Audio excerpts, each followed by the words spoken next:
নমস্কার বন্ধুরা, আমি রোশনি। ইচ্ছে টানার নতুন আরেকটি ব্লগে আপনাদের স্বাগত জানাই। আশা করি সবাই খুব ভালো আছেন, সুস্থ আছেন। আজ রবিবার। কালকে আপনাদের দেখিয়েছিলাম এখানকার ক্লাবগুলোর পুজো। সেখানে ষষ্ঠী, সপ্তমী আর অষ্টমী একসাথে হয়েছিল। আর আজকে শুরু হয়েছে এখানকার মন্দিরগুলোতে পুজো। আমরা এখন যাচ্ছি ওই মন্দিরগুলোতে।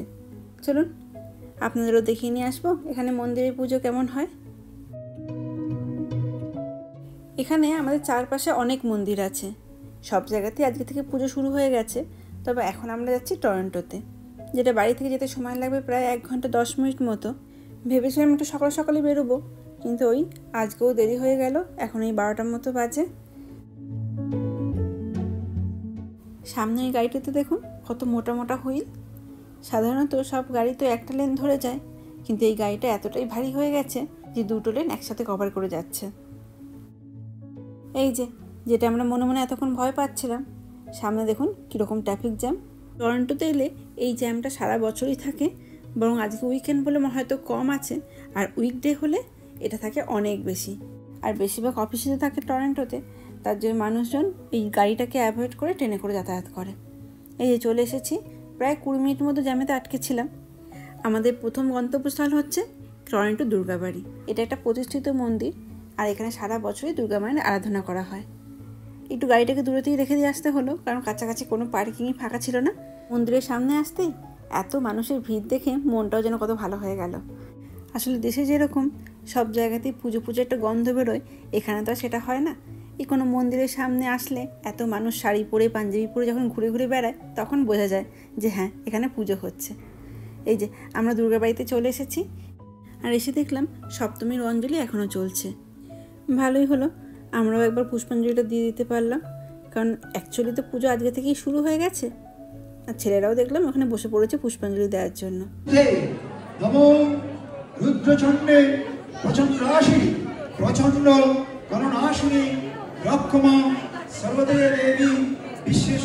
আর অঞ্জলি দেওয়া হয়ে গেলে কেউ আর ঠাকুরের পায়েতে ফুল ছোড়ে না, সব ফুলগুলোকে একটা পাত্রেতে রেখে দেওয়া হয়। ঠাকুরমশাই সব ফুলগুলোকে একসাথে মায়ের পায়েতে দিয়ে দেয়।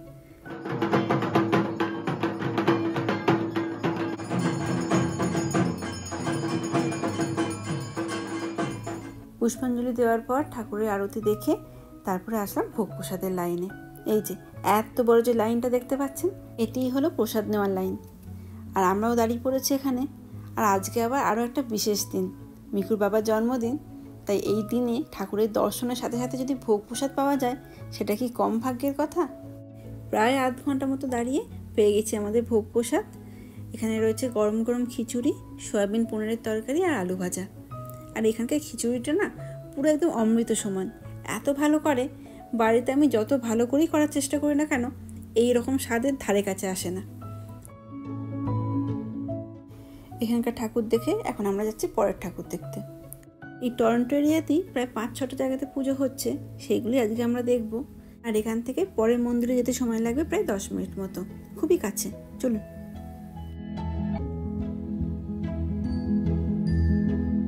এখন প্রায় 3:30টার মতো বাজে। বাইরে এখন প্রচণ্ড রোদ, আর এই একটু গরম থেকে যখন এই ছায়াতে আসা হচ্ছে, কি ভালো লাগছে। এই মন্দিরটির নাম হলো কানাডা বাংলাদেশ হিন্দু মন্দির। এটাও একটা প্রতিষ্ঠিত মন্দির। এখানে সারা বছর ধরেই মায়ের আরাধনা করা হয়। আর এই সময় দেখুন মাকে কি সুন্দর লাগছে। এখানে অঞ্জলি, পুজো সবই মোটামুটি হয়ে গেছে। আর এদিকে ছেলেদের অবস্থা দেখুন। মিকু তো এই প্রথম ধুতি পরেছে, এখানে এসে অনেক বন্ধু পেয়ে খুব খুশি। দৌড়াতে গিয়ে একবার ধুতিতে পা জড়িয়ে পড়েও গেছে, তবে এই সমস্যার সমাধানও নিজেই করে নিয়েছে।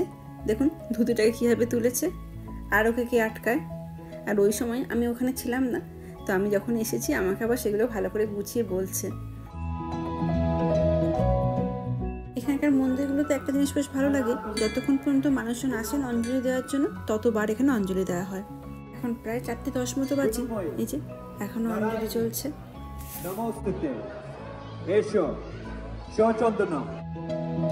চলুন এবার আমরা যাবো একটা বাড়ির পুজো দেখতে।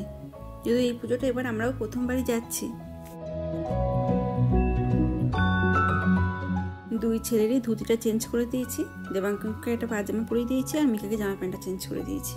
এই রাস্তাতে গাড়িটাই পার্কিং করে দিয়ে এসেছি। আগের মন্দিরটা থেকে এটা আসতে সময় লাগলো প্রায় 15 মিনিট মতো।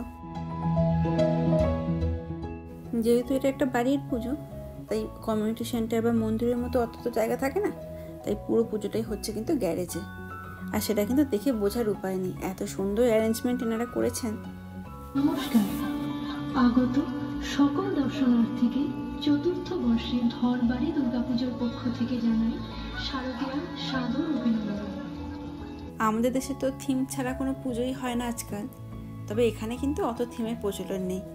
এই বিদেশেতে আমরা একটা ঠাকুর পুজো পাচ্ছি, সেটাই আমাদের কাছে অনেক বড় বিষয়। এমন অনেক জায়গা আছে যেখানে কোনো হয়তো পুজোই হয় না, সেখানে আমরা এই জিটি এরিয়াতে এতগুলো পুজো পাচ্ছি, সেটাই আমাদের কাছে অনেক। তবে এক্ষেত্রেও কিন্তু এই পুজোটি একটু ব্যতিক্রম, কারণ এই পুজোটি দেশের মতনই একটি থিমের উপর বেশ করে তৈরি করার চেষ্টা করা হয়েছে। সেটি হলো অমরনাথ। দেখুন চতুর্দিকে আপনি অমরনাথের ছোঁয়া পাবেন। আর এই দেখুন সামনে আমাদের মা।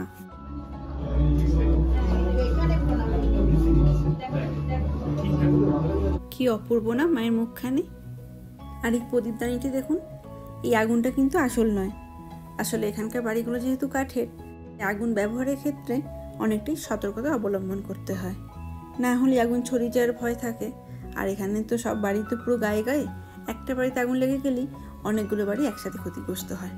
আর সারা দেওয়ালেতে দেখুন কি সুন্দর ছবি আঁকা। আর পুরো প্যান্ডেলটাই কিন্তু এখানে হাতের তৈরি, ঠিক যেমন আমাদের দেশে তৈরি হয়। কথায় আছে, দেবাদেবী মহাদেব অমরনাথের গুহায় বসে নির্জনে মা পার্বতীকে শুনিয়েছিলেন অমর কথা। সেই চিত্রকেই তুলে ধরা হয়েছে আমাদের মূল দুর্গা মণ্ডপের বাঁদিকে। আর এইদিকে রয়েছে মহাদেব। মহাদেবের মাথাতে জল ঢালার জন্য এখানে জলেরও ব্যবস্থা রয়েছে, সাথে একটা ঘটিও ছিল। ভালোই হলো, মায়ের দর্শনের সাথে সাথে বাবার মাথাতে একটু জল ঢালা হয়ে গেল। সব মিলিয়ে কিন্তু এই প্যান্ডেলটা বেশ ভালো লেগেছে আমার। বাড়ির পুজো দেখে মনেই হচ্ছে না। আর ঠাকুরের প্যান্ডেল থেকে বেরিয়ে বাইরে দেখছি এরকম একটা একফালি জমিতে সবজি চাষ করা হয়েছে। আর সেখানে বেগুন, টমেটো থেকে শুরু করে কাঁচা লঙ্কা, বিভিন্ন রকম ফুলের গাছ সবই রয়েছে। আর দেখুন কি সুন্দর ছোটো ছোটো বেগুনও ধরেছে, বেশ ভালো লাগছে। চলো, এখান থেকে ভেবেছিলাম বাড়িই যাব, কিন্তু রাস্তাতে দেখছি আরেকটি পুজো রয়েছে, তো ভাবলাম সেটাও একবার দেখে যাই। যদিও এই ঠাকুরটি কোনো মন্দিরের না, এটা একটা ক্লাবের পুজো। ওই যে সামনে যে কমিউনিটি সেন্টারটা রয়েছে ওখানে। চলুন ভেতরে যাই।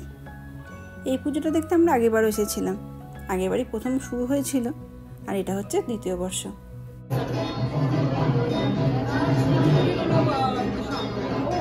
তবে এখানে এসে দেখলাম মায়ের শুধু এই মূর্তিটাই রয়েছে, প্রাণটা আর নেই। মানে এখানে দশমীর পুজো থেকে শুরু করে বরণ, সিঁদুরদান সবই হয়ে গেছে। আবার মা আসবে 365 দিন পর। এটা ভেবে যেন মনটা একটু খারাপই হয়ে গেল।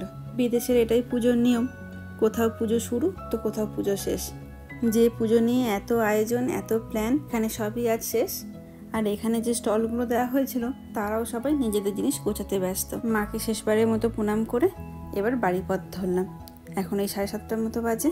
আর সামনের আকাশটা একবার দেখুন কি সুন্দর লাগছে। আজ সোমবার, ভিডিওটা আজকেও কন্টিনিউ করছি। আজকে মহা অষ্টমী, তবে তাই বলে তো আর এখানকার স্কুলগুলোতে ছুটি থাকে না। ওই যে দেবাঙ্কন স্কুলে চলে গেল। তবে মিকুর বাবা আজকে আর অফিস যাবে না, ওই ফার্স্ট হাফ ছুটি নিয়ে নিয়েছে, আর পরের হাফটা বাড়ি থেকেই কাজ করে নেবে। এখন ঘড়িতে বাজে সকাল 10:30। 2 ছেলে স্কুলে, আর আমি এসেছি এখন ফুল তুলতে। এই আজকে মহা অষ্টমী, সেখানেই পুজো দেখতে যাব, আর অঞ্জলিটাও দেবো। তার জন্য ভাবলাম বাড়িতে যখন কিছু গাছে ফুল ফুটছেই, মায়ের পুজোর জন্য কিছু ফুল নিয়ে যাই। সেই ছোট্ট গাঁদা গাছগুলোতে এখন গাছ ভর্তি ফুল ফুটছে। তবে আর কতদিন ফুটবে বুঝতে পারছি না, কারণ সকালের দিকে কিন্তু এখানে বেশ ঠান্ডা পড়ছে। এই দেবাঙ্কন যখন স্কুলে গেল তখনই কিন্তু 8 ডিগ্রি টেম্পারেচার ছিল। আর এগুলো হচ্ছে কসমস গাছ। এখানে 2 রকমের গাছ রয়েছে, সাদা আর গোলাপি রঙে। বেশ অনেকগুলো ফুল ফুটছে কিন্তু, আর প্রচুর দেখলাম কুড়িও ধরেছে। আর সবচেয়ে বেশি কুড়ি এসেছে এই গাছটিতে, সেই মিনি চন্দ্রমল্লিকার মতো গাছটা। কিন্তু দেখুন এক গাছ ভর্তি কুড়ি। এখানে যখন সব ফুলগুলো একসাথে ফুটবে তখন যে কী চমৎকার লাগবে দেখতে। মনে হয় যখন কালী পুজো হবে তখন গাছগুলোতে ফুলটা ফুটবে। আর এটা হলো জিনিয়া। এই সব গাছেরই ফুল অল্প অল্প করে নিয়ে নিলাম, মায়ের চরণে দেব। এখন এই 11:30 মতো বাজে, আমরা বেরিয়ে পড়েছি, যাব একদম বাড়ির কাছে যে মন্দিরটি আছে, মানে টরন্টো কালী মন্দির, সেখানেই। যেতে সময় লাগবে প্রায় ওই 25 মিনিট মতো। আমরা পৌঁছে গেছি, কিন্তু এখানে এসে দেখলাম প্রচণ্ড ভিড়। অনেক দূরেতে গিয়ে গাড়িটাকে পার্কিং করে দিয়ে এখন হেঁটে আসছে। অঞ্জলি শুরু হয়ে গেছে আর প্রচণ্ড ভিড়, তার জন্য ভাবলাম এইবারে অঞ্জলিটা হয়ে যাক, পরের বারটাতে আমরা দেবো। ততক্ষণে বরং মাকে একটু দেখে আসি। এটি যেহেতু কালী মন্দির, তার জন্য মা কালীরই উপাসনা করা হয় সারা বছর ধরে। এই যে আগে এই কালী মন্দিরেতেই একটা সাইডেতে দুর্গাপুজো হতো। শুধু দুর্গাপূজা না, সব ধরনের পুজোই এখানে হয়, তবে এখন এই দুর্গাপুজোটাই বাইরে হয়। ওই যে বাইরে দেখছেন দূরেতে তাঁবু লাগানো রয়েছে, ওর ভেতরেই হচ্ছে দুর্গাপুজো। আর আজকে আবার অষ্টমী, প্রচণ্ড ভিড় হয়েছে। দেখছেন সামনে কত বড় একটা লাইন পড়ে গেছে, ওই লাইনটা হচ্ছে ভোগের লাইন। যাদের অঞ্জলি দেওয়া হয়ে গেছে তারা চলে গেছে ভোগের সেকশনে, আর আমরা এখন দাঁড়িয়েছি অঞ্জলি দেওয়ার জন্য। আর এবারে এসে তো ঠাকুর দেখে পুরো অবাক। প্রত্যেকবার বলি না পুরনো ঠাকুরই এখানে পুজো হয়, এই ঠাকুরটা কিন্তু একদম নতুন।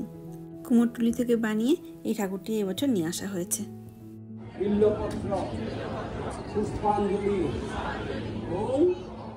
আমাদের পুষ্পাঞ্জলি দেওয়া হয়ে গেছে, ফুলগুলোকে এই পাত্রতে দিয়ে দিলাম।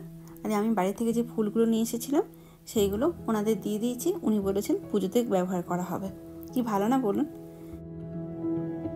এখানকার মন্দিরগুলোতে যেহেতু দেশের তিথি নক্ষত্র মেনেই পুজো করা হয়, তাই আজকে অষ্টমীর পুজোটা হলো, তবে সন্ধ্যা আরতি হবে কিন্তু কালকে। এদিকে আমাদের ভোগও পেয়ে গেছি, খিচুড়ি, আলুর দম আর গোলাপ জামুন।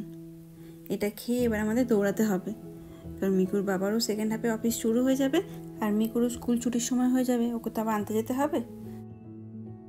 আমাদের সপ্তমী অষ্টমী দুটো দিনই খুব ভালো কাটলো। এখানে আশেপাশে শহরে আরও অনেকগুলো পুজো হচ্ছে, কিন্তু সব জায়গাতে তো যাওয়া সম্ভব হয়ে ওঠে না। তারপর আবার ছেলেদের স্কুলও খুলে গেছে, আর তার জন্যই এই শনি রবিবার দেখে যতগুলো সম্ভব পুজো আমরা দেখে নিই। সামনে উইকেন্ডেও কিন্তু অনেকগুলো জায়গাতে পুজো হবে, তখন আবার যাব।